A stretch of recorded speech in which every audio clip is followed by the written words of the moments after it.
Qu'est-ce que vous pensez de mon coussin? Il est beau, non? J'ai une copine qui m'a dit qu'elle le trouvait horrible. Mais moi, je l'adore. Je l'ai acheté sur le Bon Coin. C'est un Fragonard. Et ma copine m'a dit, non mais Fragonard, ils font des parfums, pas des coussins. C'est pas un placement de produit pour Fragonard.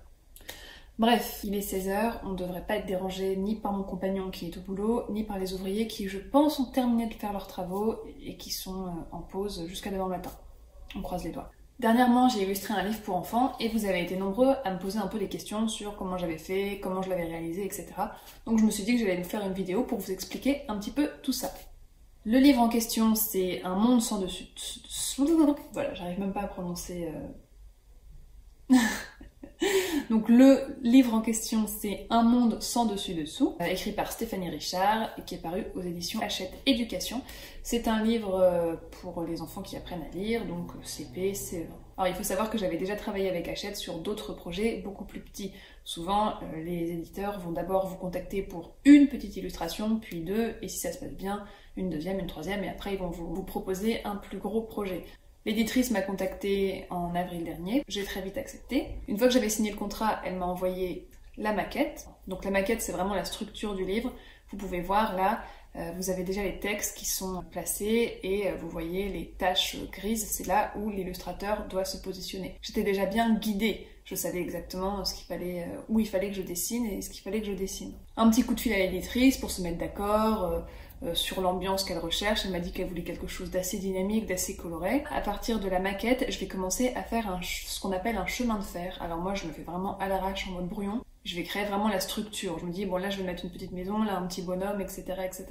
C'est très rapide. Moi, je le fais sur mon carnet. Et comme ça me permet d'avoir une trame, de savoir un petit peu où je vais, etc. Une fois que j'ai fait ça, je passe au crayonné. Donc moi, je travaille maintenant tout en numérique grâce à l'iPad. C'était pas le cas avant. Avant, il fallait d'abord que je dessine avec un crayon à papier. On dit crayon de bois d'ailleurs chez moi. Et ensuite, il fallait que je les scanne, puis que je les retravaille un peu sur Photoshop. Maintenant, plus du tout. Maintenant, avec l'iPad, je passe directement au numérique. Et je vais d'abord commencer par des crayonnés très rapides, très lâches, où je vais vraiment juste positionner les éléments. Là, je vais mettre un petit personnage. Là, je vais mettre une maison, etc. C'est aussi un moment où je vais énormément me documenter. Souvent, à ce moment-là, j'ai plein de bouquins pour enfants à côté de moi, je vais regarder ce qui se fait, j'ai Internet d'un autre côté. Là, dans ce cas-là, j'ai aussi essayé de créer un univers. Mon éditrice m'avait laissé carte blanche, donc là, je me suis dit que j'allais un petit peu m'inspirer des paysages de Bretagne, comme c'était quelque chose qui se passait au bord de la mer. Donc en fait, je vais vraiment m'imprégner de tout ce qui se fait pour créer l'univers graphique de cette histoire. Il y avait une particularité pour ce livre, c'est que les filles étaient habillées comme on habille les garçons traditionnellement, et les garçons étaient habillés comme on habille les filles traditionnellement, plus les garçons avaient des noms de fleurs, et les filles avaient des noms d'oiseaux. Et il y avait vraiment beaucoup de personnages différents, donc moi je m'y perdais complètement, puisqu'en plus à la fin, les petites filles se rebellaient et faisaient comme les garçons se rebellaient et faisaient comme les filles.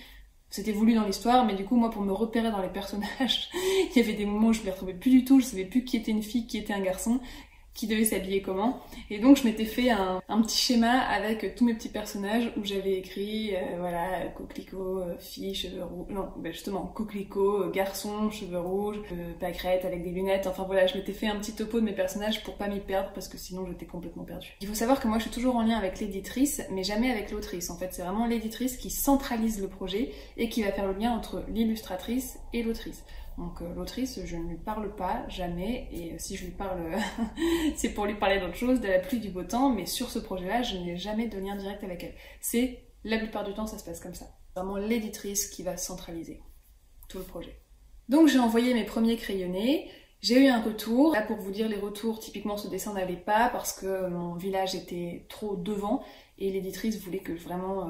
je sois fidèle au texte, et le texte c'était que le village était derrière la mer, donc j'ai retravaillé, j'ai refait un autre village.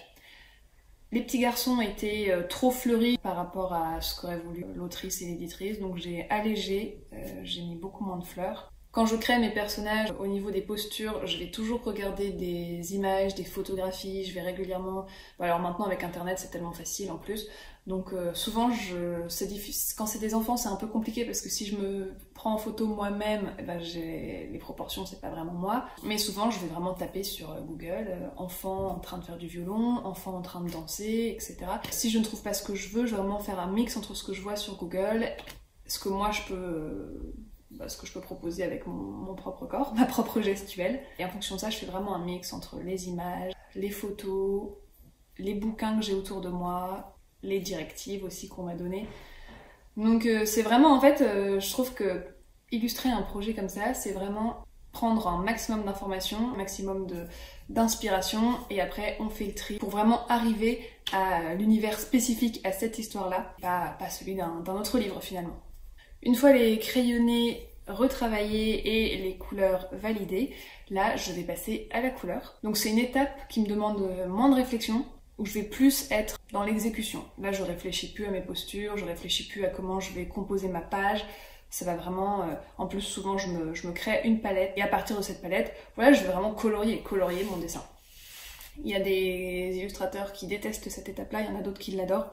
Moi honnêtement, j'adore les deux. Je trouve qu'elle est plus reposante, mais elle est moins créative, donc au bout d'un moment elle m'ennuie aussi un petit peu, donc moi j'aime bien faire les deux. Je me suis vraiment éclatée sur ce projet-là. On m'avait demandé de faire quelque chose de très coloré, j'ai mis de la couleur partout, c'était très punchy, c'était hyper agréable. En plus, mon éditrice et l'autrice me faisaient vraiment confiance. Elle m'avait dit un peu l'ambiance qu'elle voulait, et après j'ai vraiment pu m'amuser, et donc j'ai vraiment adoré travailler dessus. C'était un plaisir. Ma partie préférée au moment de la couleur, c'est sans doute la...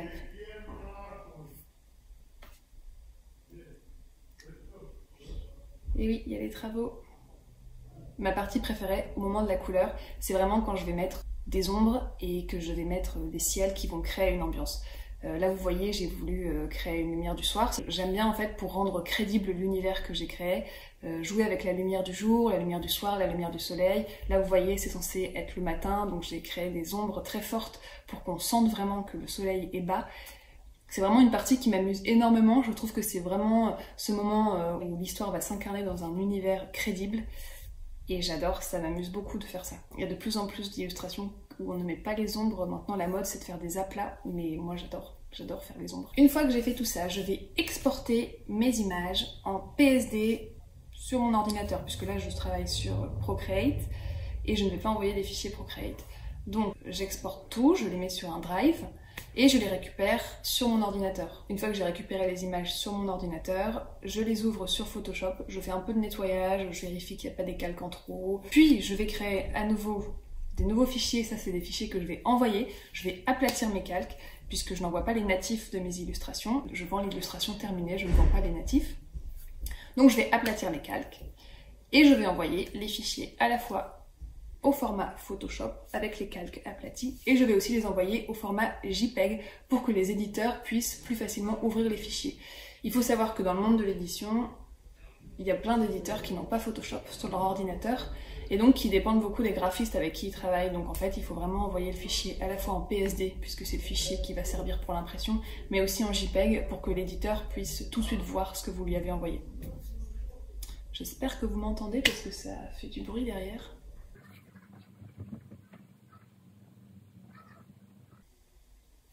Bon, je vais continuer parce que je pense que là, ils sont restés...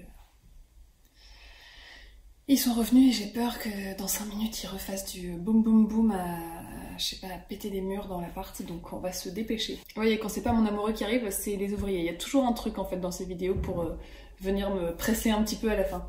Donc, je disais, une fois que les fichiers sont en PSD et JPEG, je crée un dossier que je compresse et je l'envoie à mon éditrice. Et c'est bien reçu. Une fois que c'est envoyé, l'éditrice est revenue pour me demander 2-3 modifications très simples. Moi je me suis rendu compte qu'il y avait un petit problème sur un calque aussi, donc il y a encore quelques petits allers-retours dans les 2-3 jours. C'est bien de se rendre disponible parce que on sait jamais ce qui peut se passer. Ensuite j'ai tout rendu, et puis quelques mois après j'ai reçu ce bouquin dans ma boîte aux lettres et je suis hyper contente. Alors le moment où je reçois le bouquin, c'est toujours un moment où j'arrête de respirer, puisque j'ai trop peur qu'il y ait un problème, que l'impression soit pas comme il faut. Je suis à la fois excitée et à la fois angoissée, je me dis pourvu que ce soit bien, pourvu que ce soit bien. Je l'ouvre une première fois, d'abord je vais tout scanner, je vais pas du tout être en mode ah je suis trop fière de moi, ça va être plutôt en mode ok pas de problème, c'est bon, c'est bon, c'est bon. Et puis ensuite ça y est, le bouquin peut vivre sa vie, j'espère qu'il y a plein d'enfants qui apprendront à lire avec. Je suis hyper contente de vous parler de ce projet là, en fait je me suis vraiment éclatée à le faire, je suis très contente du résultat et je suis contente de pouvoir vous le proposer, ça s'est hyper bien passé. Donc autant vous en parler positivement et vous faire ce partage d'expérience. Je suis en train de terminer le montage de cette vidéo et je me rends compte que j'ai même pas fait de conclusion, donc voilà, j'en fais une. J'espère que cette vidéo vous a plu, qu'elle vous a aidé un peu à vous rendre compte peut-être de comment ça se passait en coulisses. Si vous avez des questions, n'hésitez pas à me les poser soit en commentaire, soit sur mon compte Instagram, où je suis très active. Et puis si ce bouquin vous intéresse, que vous avez envie de l'acheter pour un enfant dans votre entourage, ou même pour vous, et bien voilà, il est à 4,20 € et vous pouvez le trouver un peu partout. En librairie, enfin en librairie il faudra le commander ou sinon vous le commandez sur internet. Voilà, je vous mettrai le lien en barre d'infos. Je vous souhaite une bonne journée, je vous dis à bientôt.